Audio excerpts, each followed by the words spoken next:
rendait visite au professeur Wiseman, il était sûr de ne pas s'ennuyer parce qu'elle ne faisait jamais la même chose. Cette fois, elle préparait le lancement d'une navette dans l'espace. Et c'était l'homme au chapeau jaune qui allait être aux commandes. Alors, comment vous sentez-vous à quelques heures du départ pour l'espace? En pleine forme. Non. Il n'y a pas de place pour deux dans la navette, mais je t'ai installé une chaise près de moi pour que tu puisses assister au lancement. Voici les professeurs Alvin Einstein et Anthony Pizza. Mais dites-moi, vous ne seriez pas de la famille du célèbre... Non, absolument pas. Moi non plus. Les réserves en nourriture de la Station spatiale internationale sont épuisées. On a trouvé une cacahuète. Elle était sous le coussin de mon siège. L'homme que vous voyez va vous apporter des provisions aujourd'hui. Alors on peut manger la cacahuète maintenant.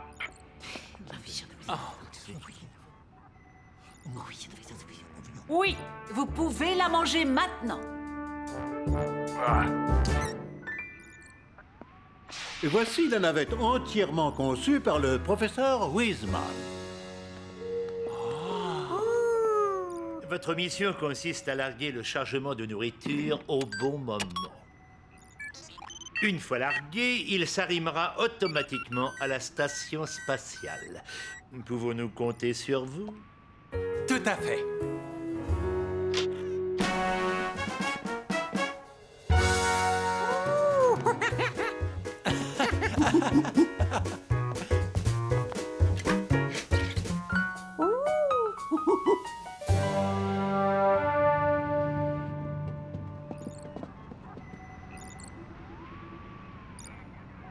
Le professeur Pizza et moi-même me chargeons du matériel scientifique que vous livrerez avec les provisions.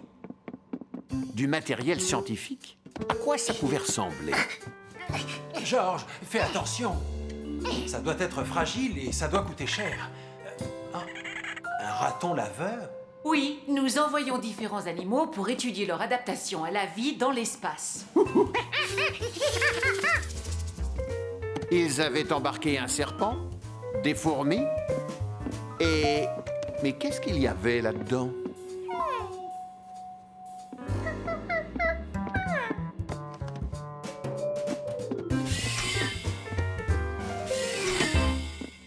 Montrons-lui le plus important. Voilà comment larguer le chargement. Il faut appuyer sur les deux premières touches de chaque clavier en même temps. Quoi? Sur les 4 claviers en même temps? Oui, au moment précis où la navette passera à côté de la station spatiale.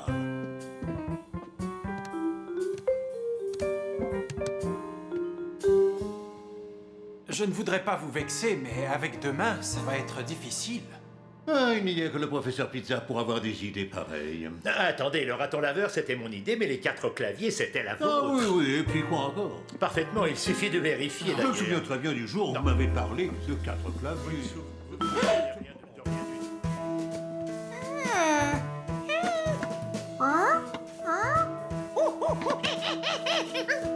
Malheureusement, on va être obligé d'annuler la mission. Ou alors, on va devoir trouver un astronaute à 4 mains. Hé, le voilà. Mais qu'est-ce qu'il pouvait bien y avoir dans cette boîte? Poussé par la curiosité, il tira un grand coup sur la poignée. Oh! Il n'y avait pas que Georges qui était léger comme une plume. Des jouets. La boîte était pleine de jouets.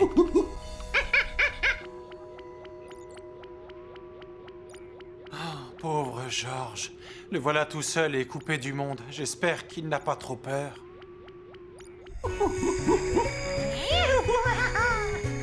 Jamais il n'avait réussi à faire tourner une toupie aussi longtemps. Qu'est-ce qu'il s'amusait bien dans l'espace.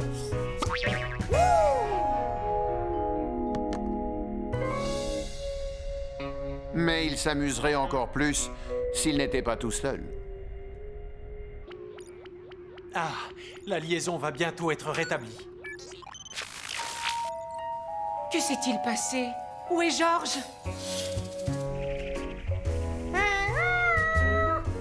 Georges, remets tout à sa place, s'il te plaît. Il faut qu'il fasse vite parce qu'il va bientôt arriver près de la station spatiale. Heureusement qu'il n'a pas libéré les fourmis.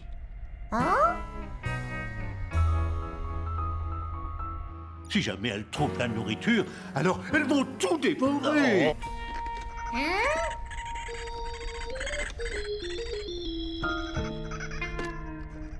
Il ne reste plus que 25 secondes avant le largage du chargement.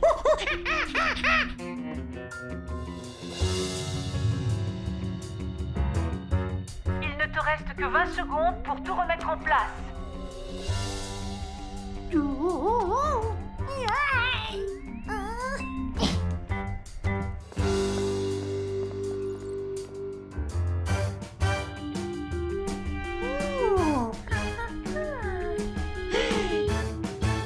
Mais Georges n'était pas prêt.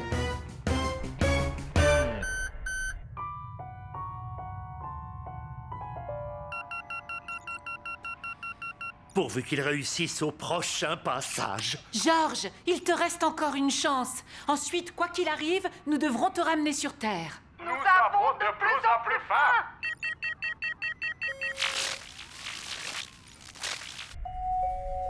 C'est difficile à croire, mais ranger sa chambre est un bon entraînement pour ce genre de mission spatiale.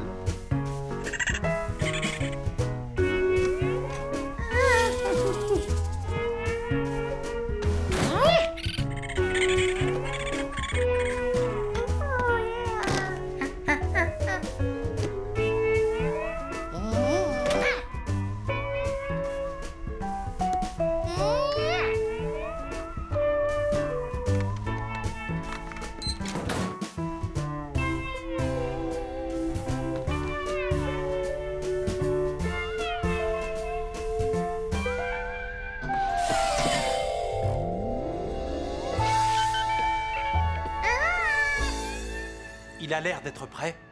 Georges, es-tu prêt à larguer cette fois? Formidable. Je te dirai à quel moment. Nous n'aurions peut-être pas dû confier cette mission à un singe. Vas-y, appuie sur les touches.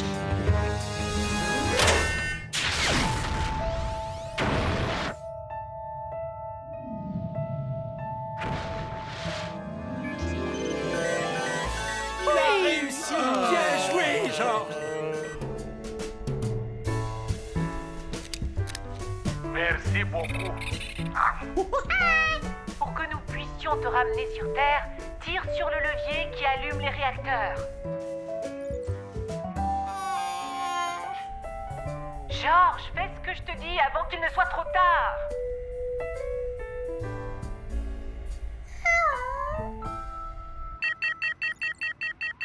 Qu'est-ce qui arrivera s'il ne tire pas le levier à temps? Il se posera n'importe où, au sommet d'une montagne, au pôle Nord.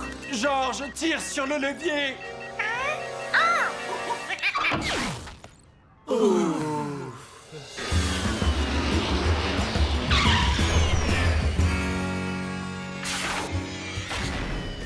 Mission accomplie. Georges venait de prouver qu'on pouvait faire confiance à un petit singe. Il pouvait s'occuper de tout, même des plus petits détails.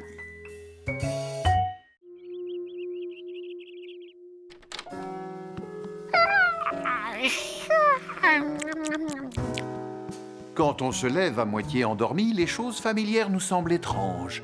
Tu vas te chercher un verre d'eau. Et les choses étranges nous semblent encore plus bizarres. Je suis en train de tester mes bottes de cosmonaute. C'est demain le grand jour. Je dois faire mon premier voyage dans l'espace. Et si tout va bien. Georges, tu as le droit de regarder, mais pas de toucher.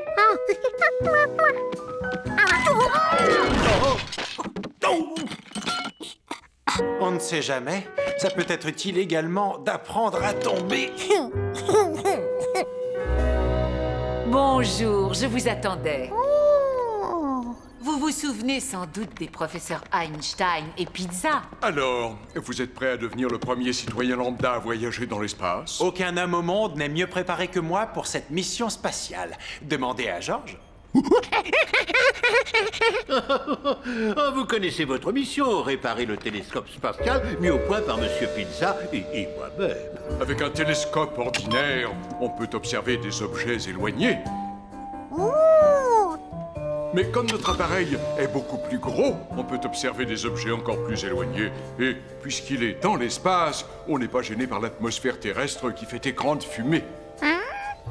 Et nous envoyer des images incroyables de planètes lointaines, de nébuleuses, ainsi que de comètes. Mais depuis que ces commandes sont bloquées, il n'est braqué que sur la Terre. Et plus particulièrement sur la cuisine de l'appartement du professeur Pizza. Depuis un mois, on ne reçoit que des images de Anthony en train de cuisiner ou de son chien en train de lécher un gâteau. Un gâteau que j'ai mangé avant d'avoir vu ces images.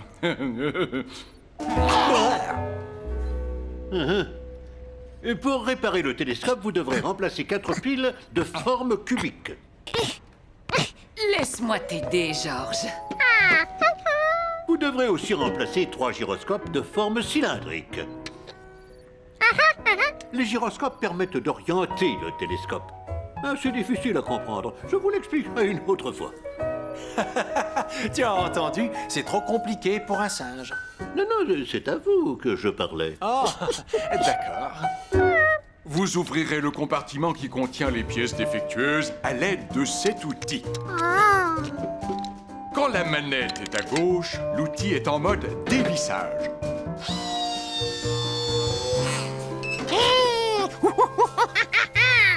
Pour visser l'écrou, on pousse la manette vers la droite et ça tourne dans l'autre sens.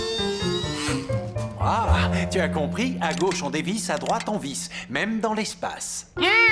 Puisque vous savez tout, vous allez pouvoir décoller.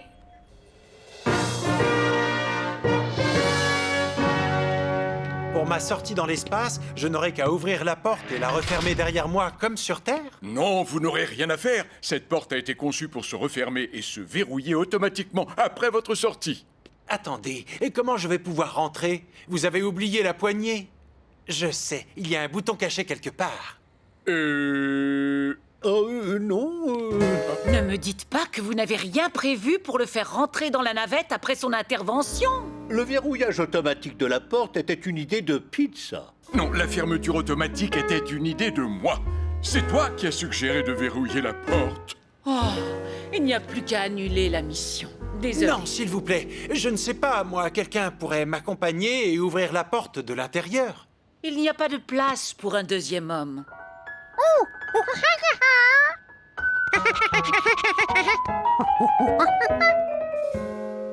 Eh oui. 10,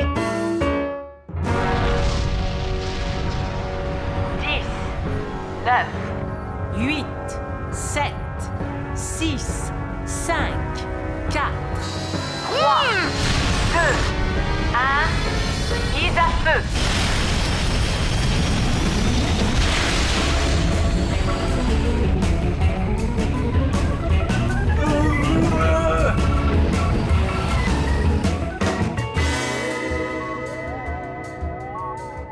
Georges, est-ce que tu réalises? On est dans l'espace.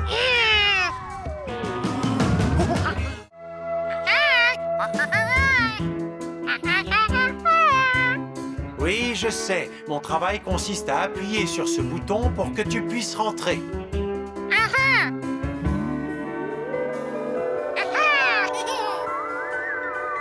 Je compte sur toi pour devenir le champion des astrosinges.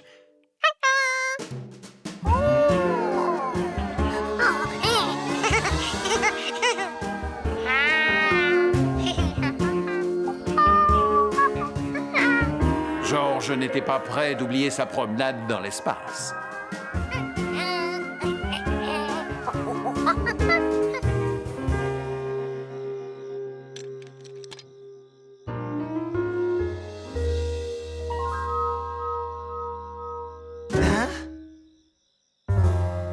Waouh! Ce petit citadin n'arrête pas de voyager. Georges savait par quoi il devait commencer.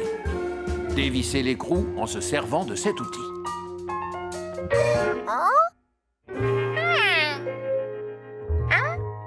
Pourquoi ça ne marchait pas?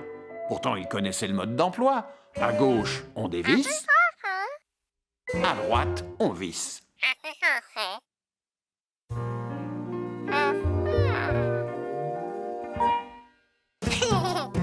Il n'était pas le premier à confondre dévisser et visser, mais le premier à se tromper dans l'espace.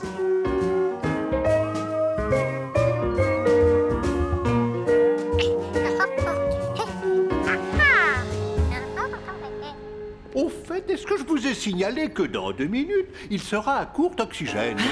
Et c'est maintenant que vous le dites? Georges, tu dois accomplir ta mission sans tarder. Je veux dire, termine et retourne dans la navette le plus vite possible.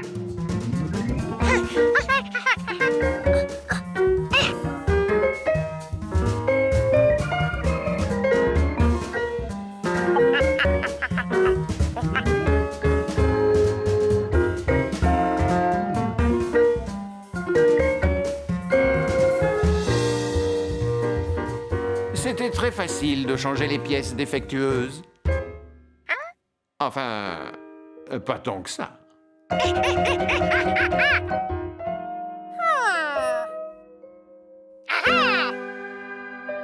Peut-être fallait-il placer les nouvelles pièces à l'endroit exact où se trouvaient les anciennes.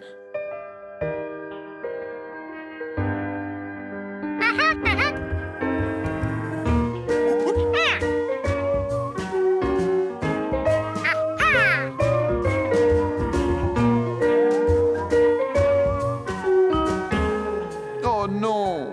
Le dernier trou avait une forme très différente.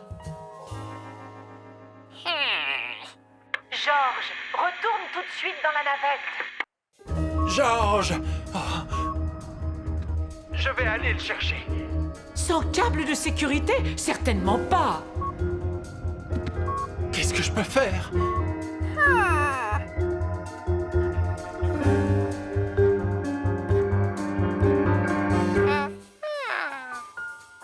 Finalement, il n'avait pas une forme différente du tout.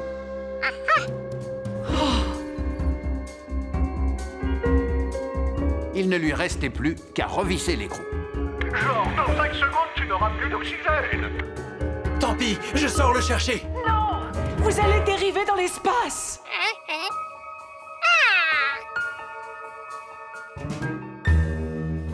Ah!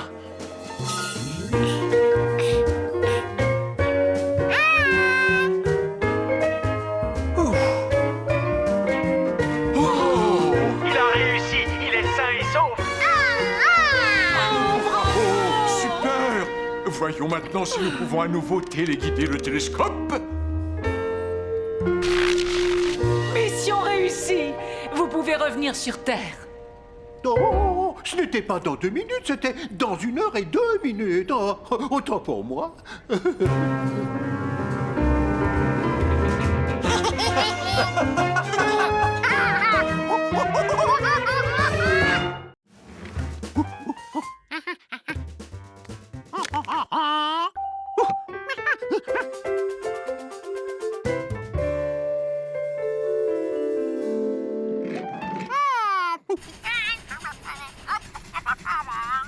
Pardon?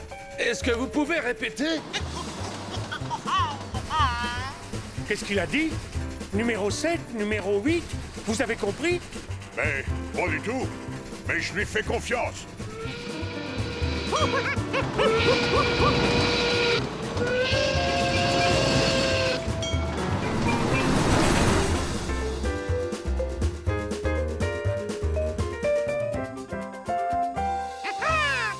Tout est rentré dans l'ordre. Félicitations, chef.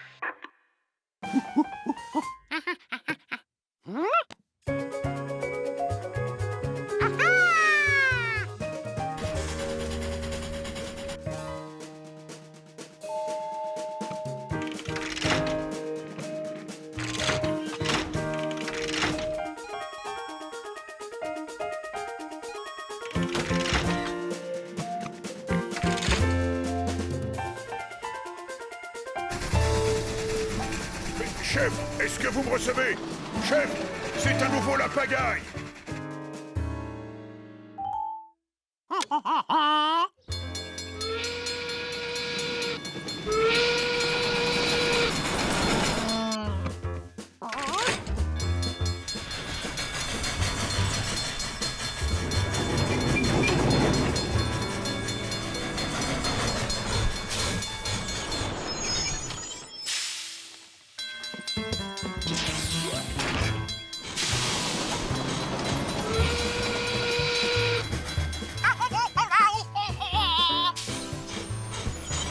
Chef, vous m'avez bien demandé de faire machine arrière.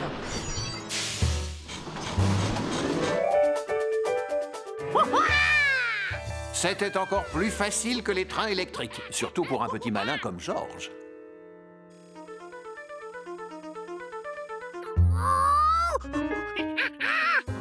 Il ne restait plus qu'à placer le train numéro 5 en tête.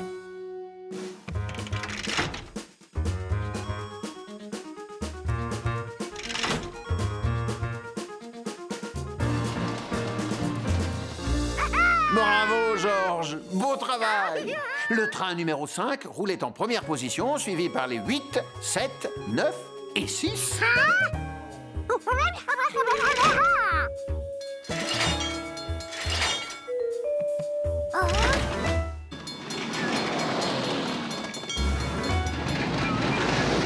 Maintenant, c'était le 6, le premier, suivi du 7, du 9, du 8 et du 5. Puis le 7, le 5, le 6, le 8 et le 9. 6, 9, 7, 5, 8. 5, 6, 8, 9, 7. 7, 5, 6, 8, 9. 5, 6, 8, 9, 7, 8, 7, 9, 5, 6, 5, 6, 5, 7, 6, 8. Et puis le 356. C'est moi qui déraille? Ou c'est un singe qui vient de crier? George n'avait plus du tout envie de jouer. Quoi faire? Appeler le chef de gare? Il était trop occupé à comparer son sandwich avec celui de son frère. Mais pourquoi l'alarme ne s'était pas déclenchée? Qu'on le coupe en longueur ou en diagonale, ça ne change pas la taille du sandwich.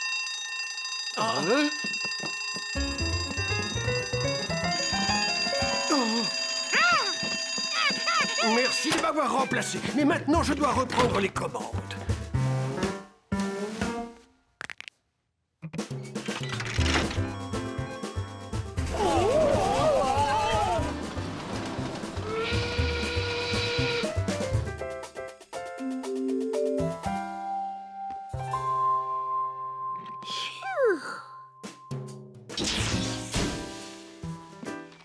Quel voyage! Vous ne pouvez pas imaginer. On a été secoués dans tous les sens.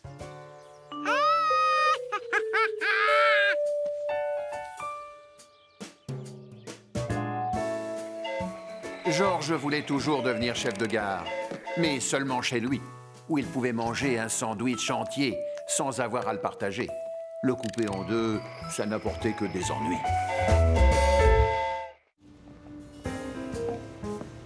George n'avait jamais vu l'homme au chapeau jaune dans un état pareil. Lui, si calme d'habitude, si tranquille avec son chapeau sur la tête. Oh, ça y est, je le vois. Bonjour. Bonjour, entrez. Il est prêt comme promis.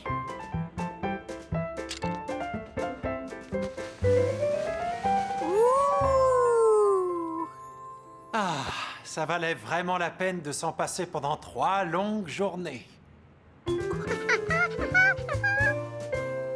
Oh non, j'aime autant le tenir moi-même, George. Vous ne le portez pas tout de suite?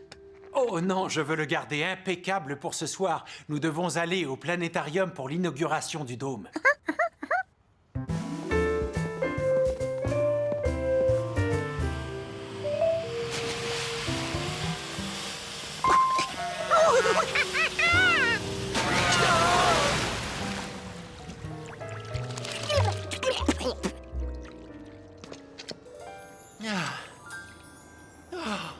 Merci. Rentrons vite à la maison avant qu'il n'arrive quoi que ce soit à mon chapeau. Allez.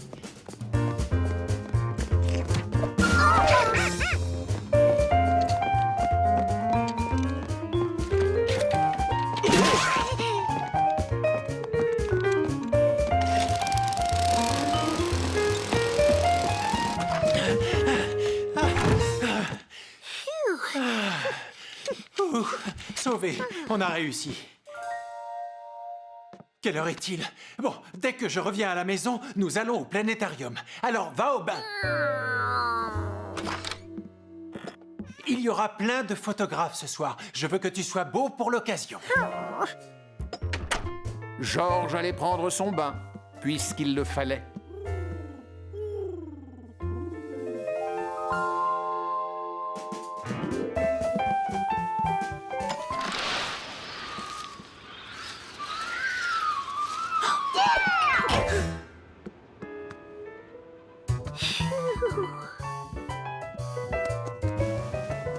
C'était vraiment un très beau chapeau. Qui aurait pu résister à l'envie de l'essayer?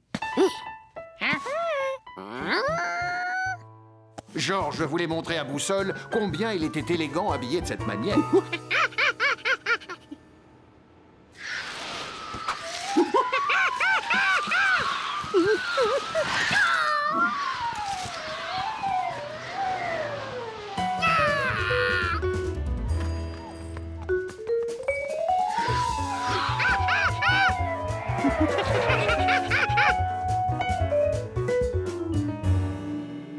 Georges avait bien vu le chapeau s'envoler par là.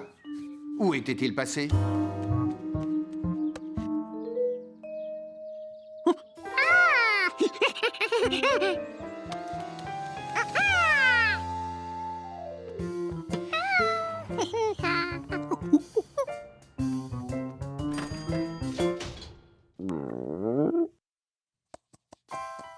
Le chapeau était à nouveau en place, et toujours aussi impeccable. Enfin, presque. Georges retira la brindille avec la précision d'un chirurgien. Voilà, opération terminée. Oh non, pas tout à fait terminée. Il restait un fil qui dépassait. Le problème allait vite être réglé. Peut-être fallait-il tirer plus fort. Ou peut-être qu'il suffisait de le couper.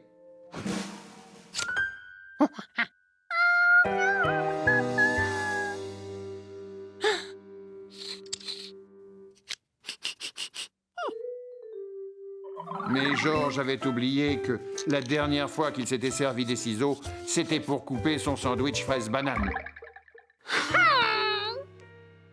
Et maintenant, il fallait s'occuper de cette tâche. Une fois nettoyée, on ne la verrait plus.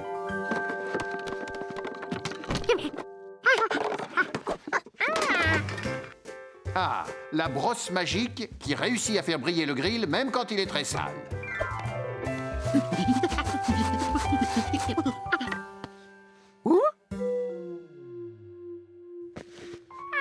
Mais n'avait-il pas frotté un peu trop fort? L'immeuble où habitait Georges était très bien entretenu. Gaspard, le chien du concierge, en était fier. Le nettoyeur de moquette est arrivé. Il y avait des gens qui entraient.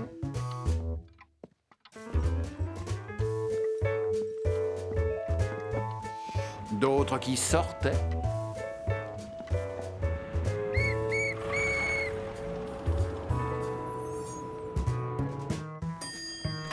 Ceux qui montaient par l'ascenseur.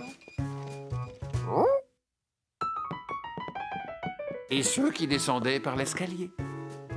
C'était comme une belle mécanique que personne ne pouvait dérégler. Enfin, presque personne.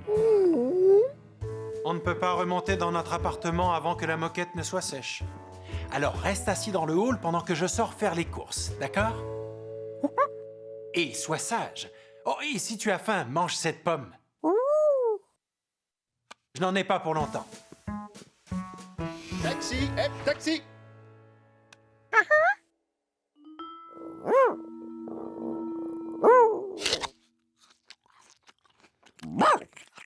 Gaspard n'aimait pas, mais alors pas du tout, qu'on fasse des saletés dans son hall d'entrée.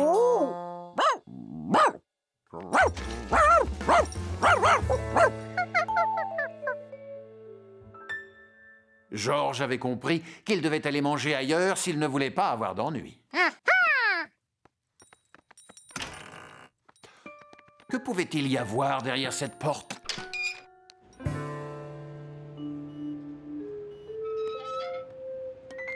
Il n'avait pas le droit de l'ouvrir, c'était une sortie de secours.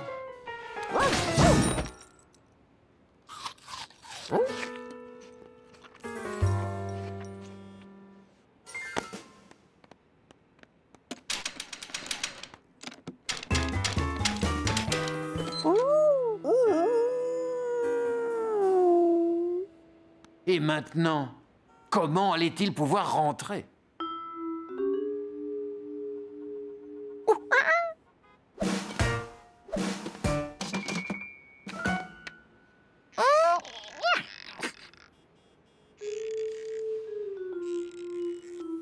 Apparemment, la fenêtre était coincée. Il valait mieux essayer de rentrer dans l'immeuble par un autre chemin.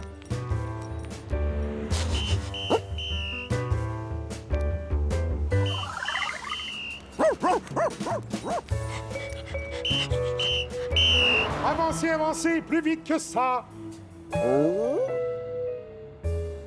Enfin, Gaspard était sûr d'une chose. Pour retourner chez lui, il devait aller à droite. Non, à gauche.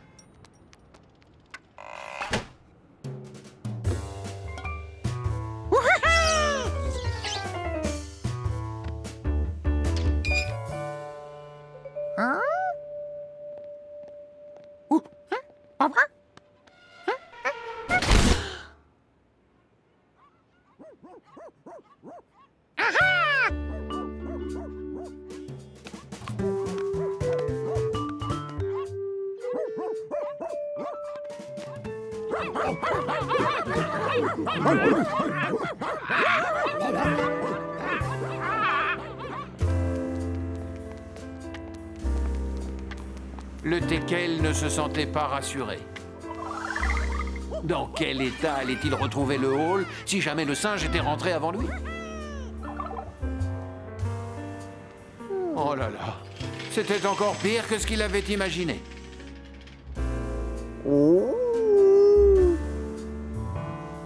Mais pourquoi Gaspard ne reconnaissait-il pas sa rue? Ça voulait dire qu'il s'était perdu, alors.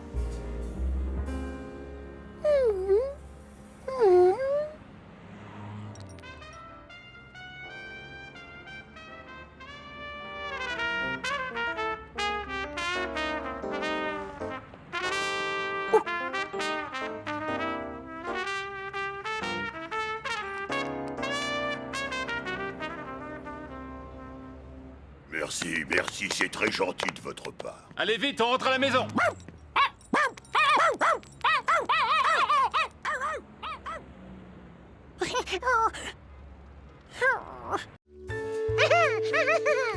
Ah, la ferme de Monsieur et Madame Renkins. La rivière les avait ramenés au point de départ. Ils étaient sauvés. Oui, mais comment s'arrêter? En s'agrippant à la branche.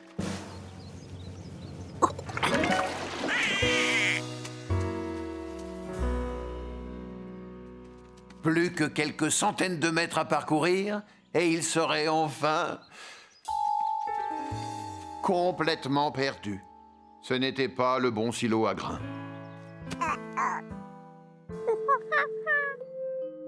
Ils étaient encore plus perdus que les poussins. Ils avaient beau regarder autour d'eux, ils ne reconnaissaient rien.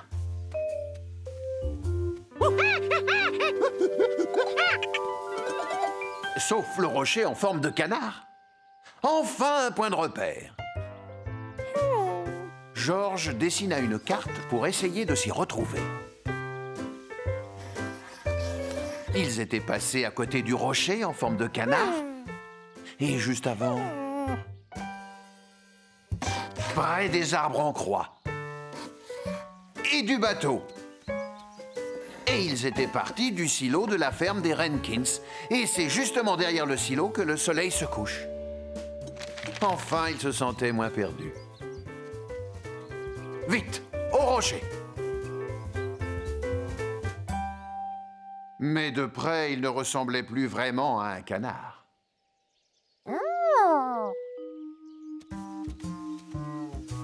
Peut-être qu'en le regardant sous un autre angle. Oui, c'était bien le rocher près duquel ils étaient passés.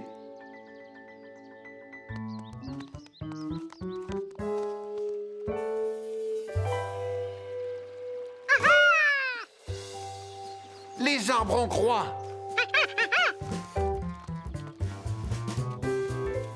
Ils avaient trouvé le point de repère suivant.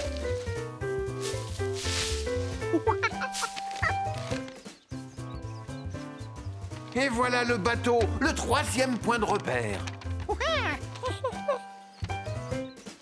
En remontant le cours de la rivière, ils arriveraient au silo, derrière lequel le soleil se couche. Mais s'il fallait remonter toute la rivière pour revenir au point de départ, il mettrait un temps fou. Pourquoi ne prendrait-il pas un raccourci en marchant en direction du soleil?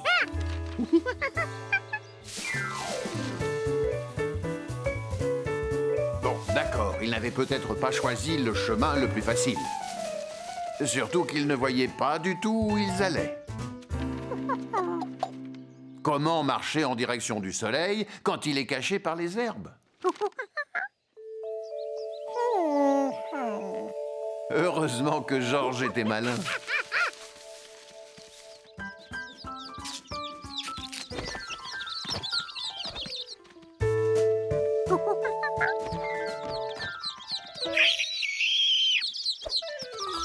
Les poussins décidèrent de suivre le singe, surtout qu'il semblait savoir où il allait.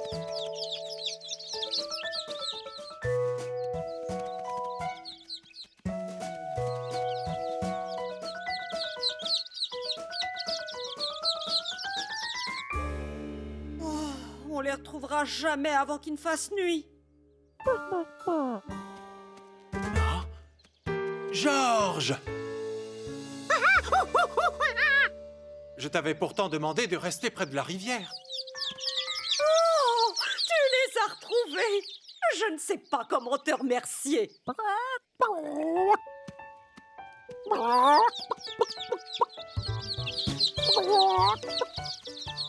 Comment as-tu fait?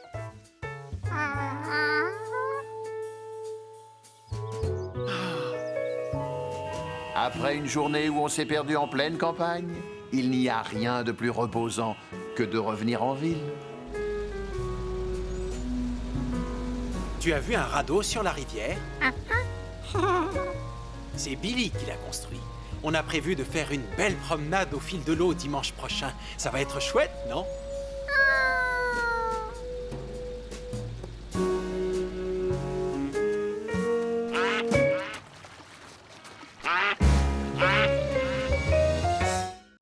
Quelle chaleur! L'été promettait d'être étouffant, surtout en ville. On se sentait complètement ramollo. Mais à quelques kilomètres de là, à la campagne, Georges était bien au frais. Et pour lui, tout baignait.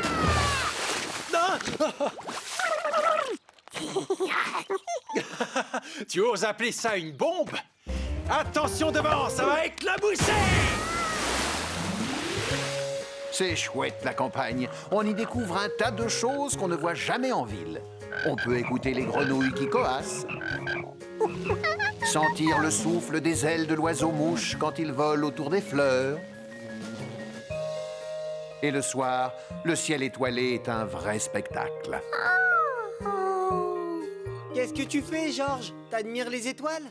Personne ne sait exactement combien il y en a. Même pas les scientifiques.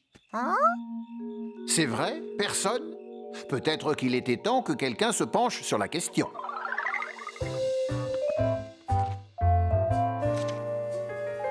Je parie que les scientifiques seraient drôlement contents de connaître le nombre d'étoiles qui existent dans le ciel, se dit Georges.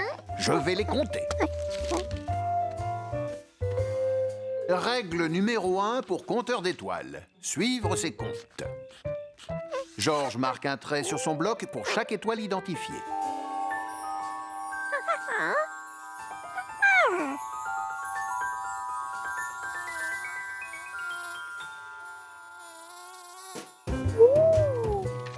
Règle numéro 2, apprendre à faire la différence entre les étoiles et les lucioles. Et ne pas se laisser déconcentrer.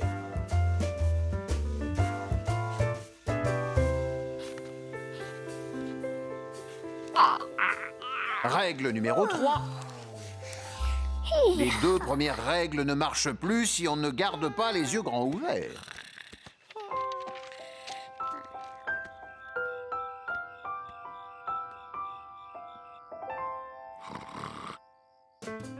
Mais lorsqu'il faut s'y remettre le soir suivant, on ne sait plus quelles étoiles ont été comptées la veille. Résultat, tous les petits bâtons comptent pour du beurre. Et il faut tout recommencer. Il reste une seule solution. Essayez de vite les compter avant de s'endormir. Comme ça. 1, 2, 3, 4, 5. 1, 2, 3, 4, 5. 1, 2, 3, 4, 5. 1, 2, 3, 4, 5. 1, 2... Difficile de résister au sommeil.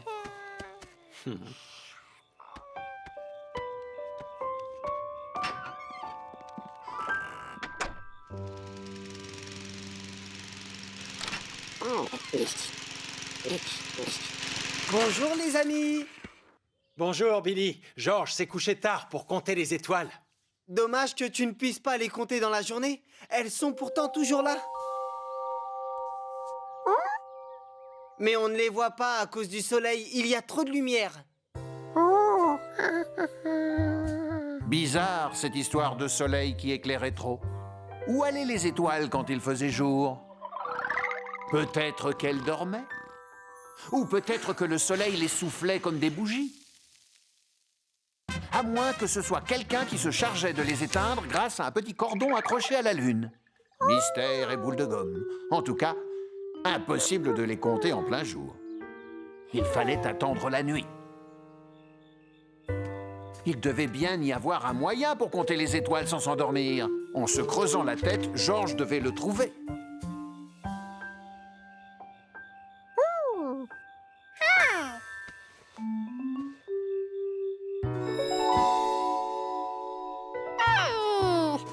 C'est en saisissant sa casquette que l'idée géniale de les compter lui est apparue. Il suffisait de créer une figure et de compter les étoiles qui étaient tout autour. Et voilà l'astuce.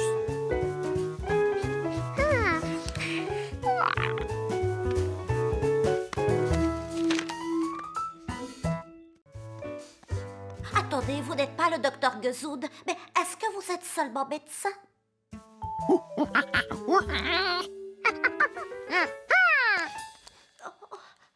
j'attends depuis si longtemps, alors peu importe qui vous êtes. Je n'arrête pas d'éternuer. Je renifle, ça prend, et puis ça s'arrête, et puis ça revient.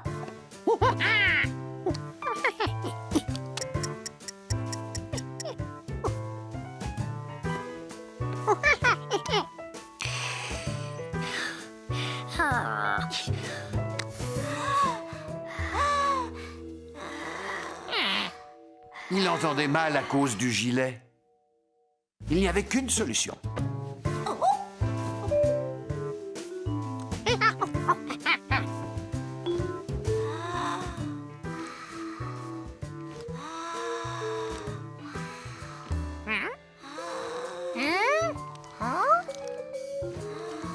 Je dois continuer à respirer ou est-ce que vous préférez que j'enlève mon gilet?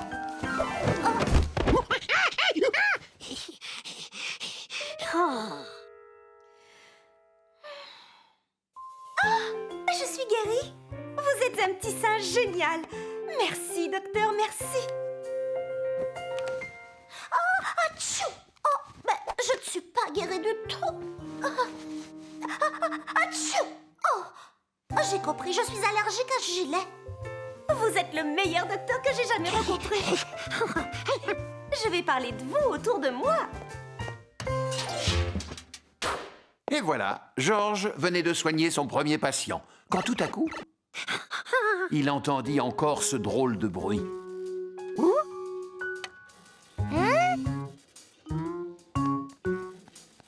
Docteur, est-ce que c'est vous?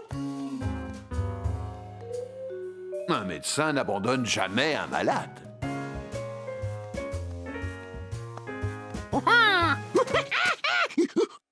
Mais tu es un singe.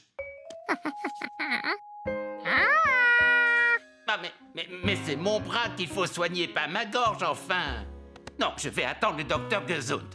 Toi, tu n'es qu'un singe. Ah, tu l'as entendu aussi, toi, ce bruit mystérieux. Qu'est-ce que ça peut être? Chut.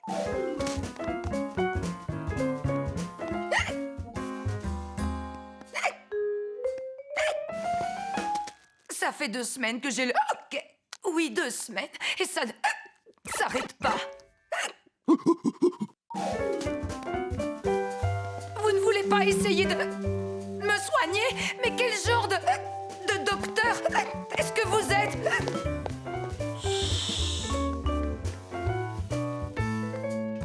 Tenez, le voilà. C'est lui, tout à l'heure, qui a voulu que je fasse... Ce petit singe est un docteur de génie. Il a découvert que j'étais allergique. Georges, qui est-ce qui t'a permis de jouer au docteur?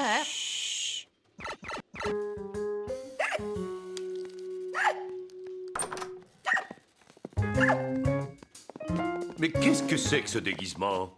Georges, que fais-tu avec cette blouse? J'espère que tu ne t'es pas fait passer pour un vrai médecin. Oh. Qu'est-ce que c'est que ça? Vous devriez le savoir. J'imagine que c'est le bruit que fait un de vos appareils.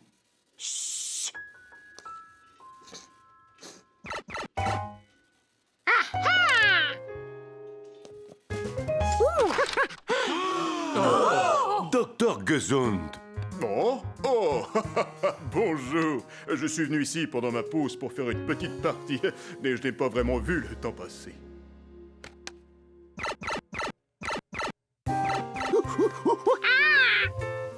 Georges était content d'avoir trouvé d'où venait ce bruit mystérieux. Oh, bah ça alors. Mon hockey s'est arrêté. Georges semblait tellement attaché au stéthoscope et à la blouse blanche que le docteur Baker lui en avait fait cadeau.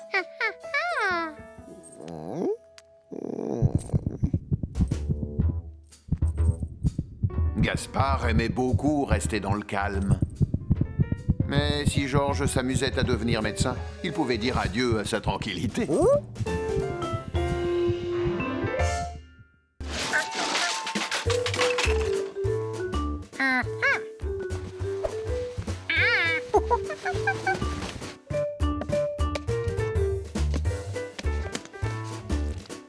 Bien.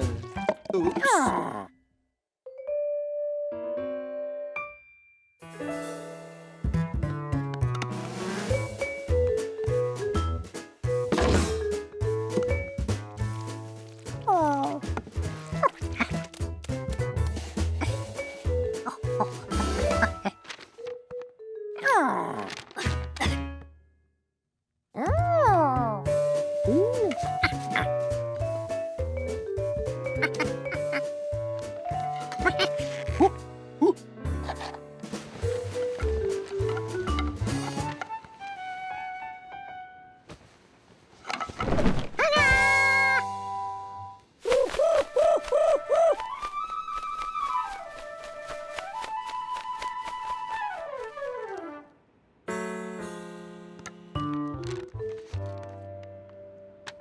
C'était loin d'être parfait. Pour l'instant.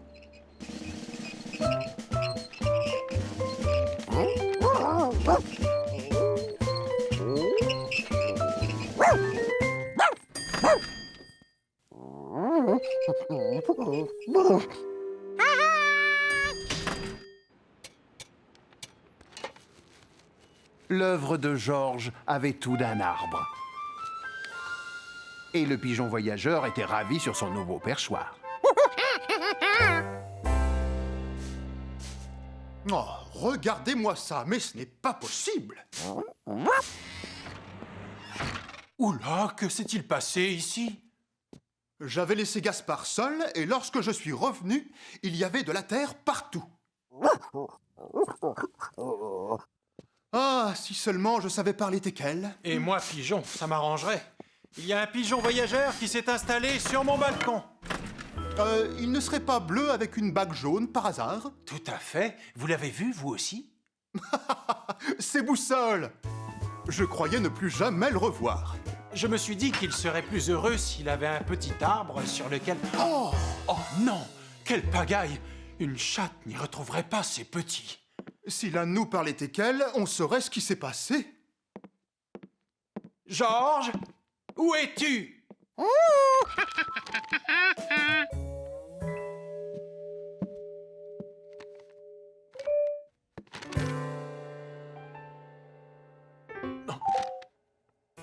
Qu'est-ce que c'est? Un arbre? Georges ne s'était jamais senti aussi fier. Maintenant que l'oiseau avait le perchoir de ses rêves, il pouvait rester ici. Boussole! Je suis content de te revoir. Oui, à vrai dire, c'est un pigeon pas très voyageur. Son sens de l'orientation est très approximatif. Georges, le concierge est l'ami de ce pigeon. Il va le ramener chez lui. Dans sa vraie maison.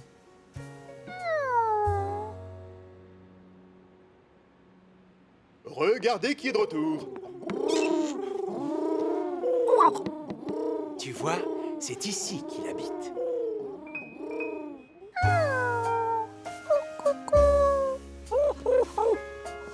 Un yak? Non. Avec cette plante, tu dessineras mieux les oiseaux qui viendront s'y poser. C'est très joli ce que tu as fait, mais à mon avis, ils vont préférer les vraies branches.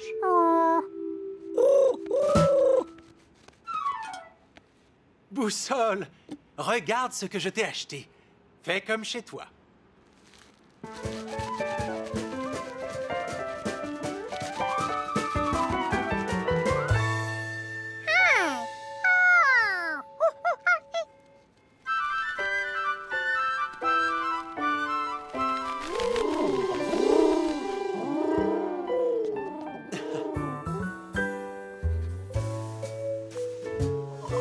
Tout heureux de retrouver son perchoir, Boussole ne savait toujours pas à quelle espèce d'animal il avait affaire. Mais une chose était sûre, Georges s'y connaissait en perchoir. Gaspard en avait ramassé des balles de tennis dans sa vie de chien. Mais c'était les premières qui avaient un arrière-goût d'encre. Oh là là, c'était le collectionneur du 217 qui n'allait pas être content.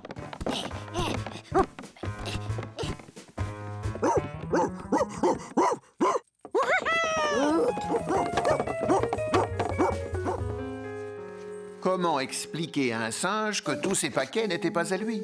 Gaspard ne le savait pas. Mais il savait renvoyer la balle, ou plutôt le palais.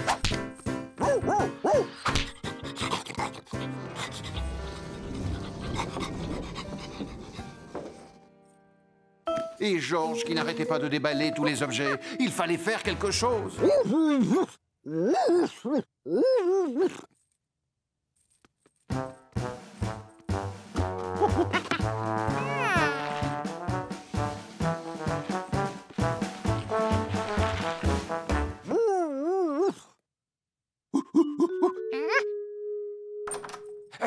Attends une minute, s'il te plaît. Il y a un singe et un teckel à ma porte. Quoi? Ces livreurs ne font attention à rien. Si jamais les autres paquets sont dans le même état, j'irai me plaindre à leur patron. Georges comprit que les paquets appartenaient à ce monsieur et que le livreur les lui avait donnés tous bien emballés. Je vais descendre examiner les paquets dès que j'aurai fini de téléphoner. Ils avaient intérêt à tout ranger, et vite. Il suffisait de remettre les balles, les boules et les ballons dans leur boîte. Ce n'était pas compliqué.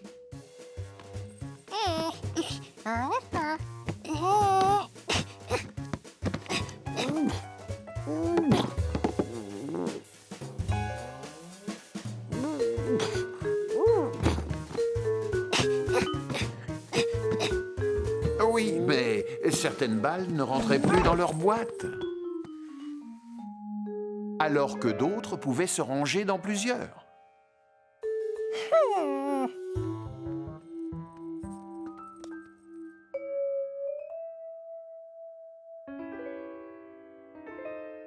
En fait, il y avait une boîte pour chaque type de balle en fonction de sa taille. Quand on avait compris le truc, c'était plus facile, et surtout pour un singe.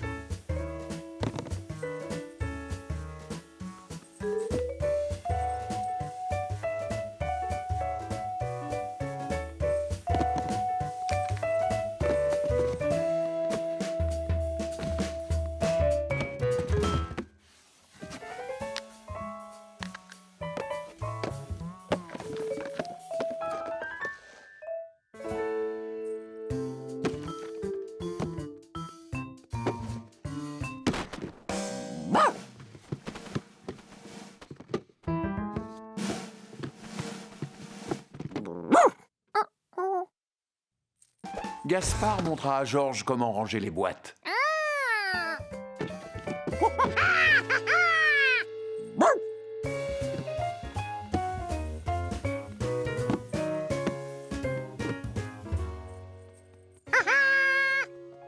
Et voilà!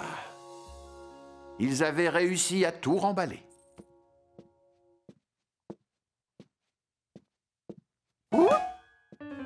Ou presque.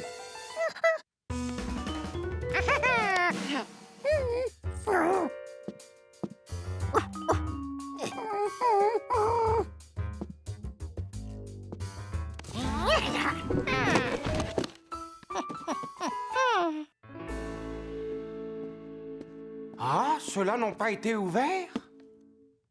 Même la boule de bowling dédicacée par le triple champion du monde. Oh. C'est moi. Vous avez reçu votre commande? Comme vous le voyez, le singe et votre teckel se sont occupés de tout. J'en étais sûr. Merci beaucoup, Gaspard. Merci à toi, Georges. C'est bon de savoir que tu peux aider mon chien à surveiller le hall pendant mon absence. Au fait, c'est bien demain matin que les bonbons d'eau doivent être livrés. Et comme je ne serai pas là, Georges, est-ce que tu veux bien donner un nouveau coup de main à Gaspard?